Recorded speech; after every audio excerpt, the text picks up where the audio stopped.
त्या भाषेमध्ये खूप वेळा तिथं शिकावं लागतं. आणि जर तुम्ही इंग्लिशमध्ये शिकत असाल तर तुम्हाला वेगळी फी आकारली जाते. ठीक आहे. तर हा झाला तिथं जाऊन शिकण्याचा एक म्हणजे पहिला पॉईंट. दुसरा पॉईंट, जेव्हा तुम्ही तिथं शिकत असता त्यावेळेस तुम्हाला जो पेशंट एक्सपोजर असतो तो इंडियन इतका नसतो.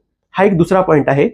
त्याच्यानंतर जेव्हा तिथलं शिक्षण आपण पूर्ण करून माघारी येता त्यावेळेस खूप वेळा असं आहे की जी आपली भारताची एनएमसी जी बॉडी आहे जी ह्या सगळ्या गोष्टी रेग्युलेट करते, तुम्ही ज्या कॉलेजमध्ये तिथं शिकताय किंवा ज्या हॉस्पिटलमध्ये तिथं जाऊन शिकताय ते हॉस्पिटल आपल्या एनएमसीच्या रेग्युलेशननुसार आहे की नाही हे तुम्हाला चेक करावं लागतं.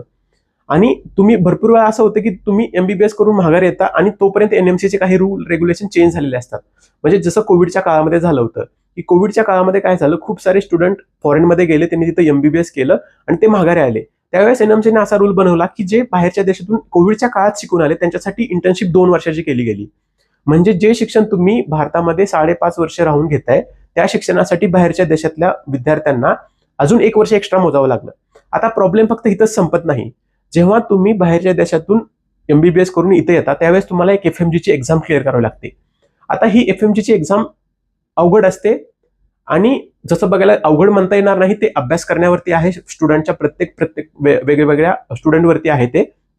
परंतु जर आपण 2026चा रिझल्ट बघितला तर फक्त 12% स्टुडंट ह्या एक्झाममध्ये पास झाले होते.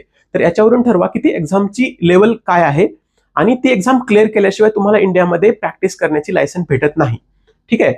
तर आता ह्याच्यामध्ये 2 प्रकारे एफएमजीची एक्झाम अप्लाय होते. जर तुमची इंटर्नशिप व्हॅलिड असेल आणि तुम्ही एफएमजीची एक्झाम क्लिअर केली तर तुम्हाला रजिस्ट्रेशनची लायसन भेटते.